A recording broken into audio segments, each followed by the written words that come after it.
பாவம் செய்கிற ஆத்மாவே சாகும், பாவத்தின் சம்பளம் மரணம் என்ற பாவத்திற்கு எதிராக சொல்லப்பட்டிருக்கிற இந்த வசனங்களை எல்லா மனுஷர்களும் அறிந்திருக்கிறார்கள். பாவம் செய்கிறதினால் கிடைக்கக்கூடிய தண்டனையை பற்றி இந்த வசனங்கள் தெளிவாக சுட்டி காண்பிக்கின்றன.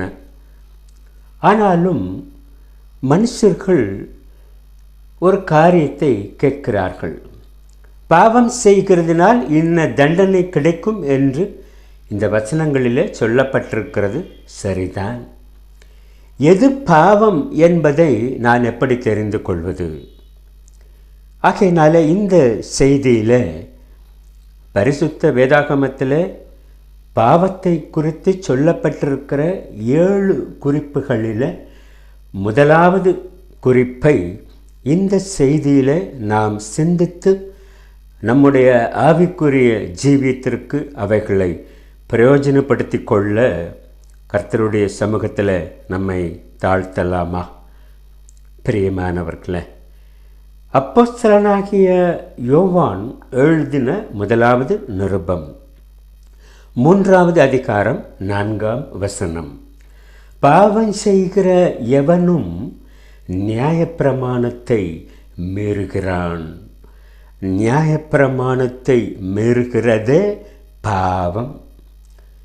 நியாயப்பிரமாணத்தை மீறுகிறது பாவம் என்று சொல்லப்பட்டிருக்கிற இந்த வசனத்தை கவனித்து பாருங்கள்.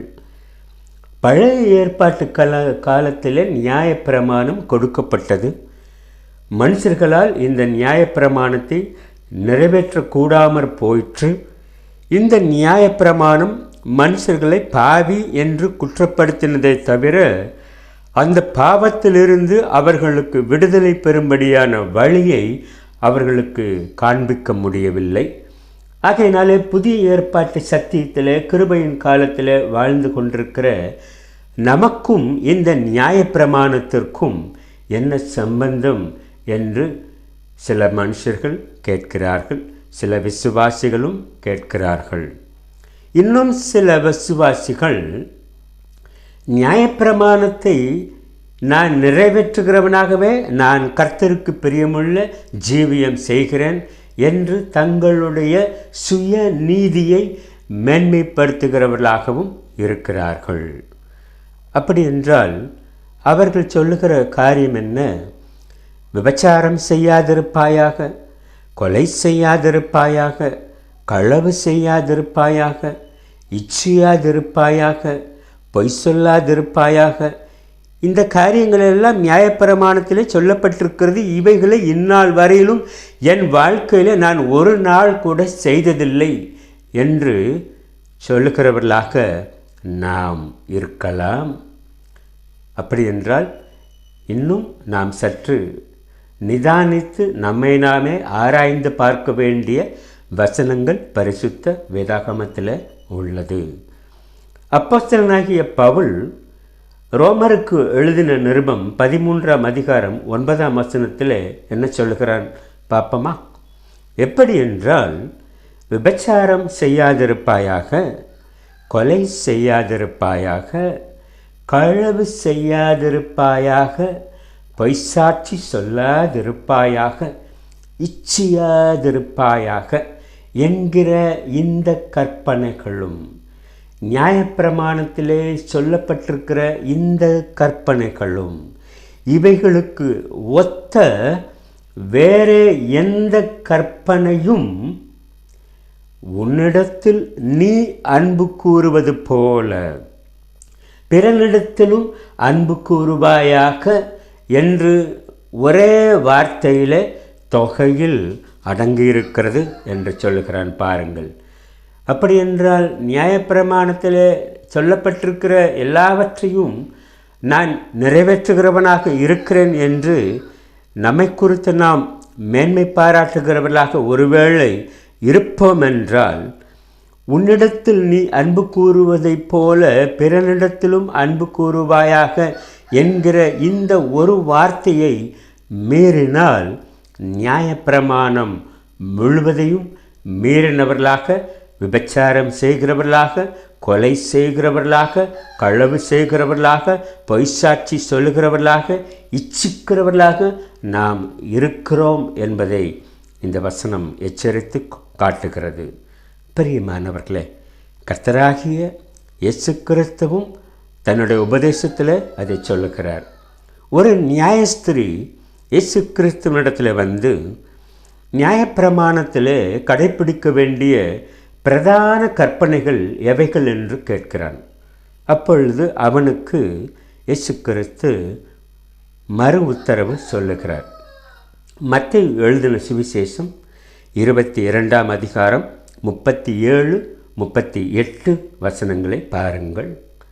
இயேசு அந்த நியாயசாஸ்திரியை நோக்கி, உன் தேவனாகிய கர்த்தரிடத்தில் உன் முழு இருதயத்தோடும், உன் முழு ஆத்மாவோடும், உன் முழு மனதோடும் அன்பு கூறுவாயாக.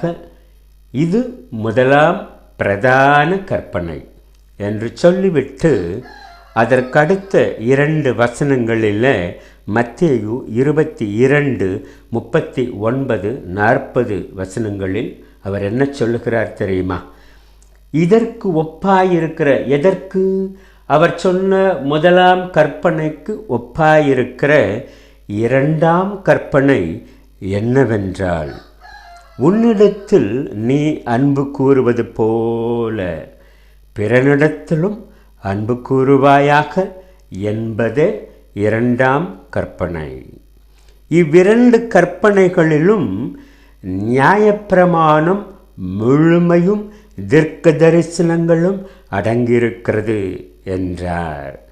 அப்படி என்றால், உன்னிடத்தில் நீ அன்பு கூறுவது போல பிறனிடத்திலும் நீ அன்பு கூறுவாயாக என்று சொல்லப்பட்டிருக்கிற இந்த ஒரு வார்த்தையில் நியாயப்பிரமாணம் முழுவதும் அடங்கியிருக்கிறது என்று இயேசு கிறிஸ்து சொல்லுகிற பொழுது, இந்த 2வது கற்பனையை மீறுகிற எவனும் நியாயப்பிரமாணத்தையும் மீறுகிறவனாய் இருக்கிறான் அல்லவா?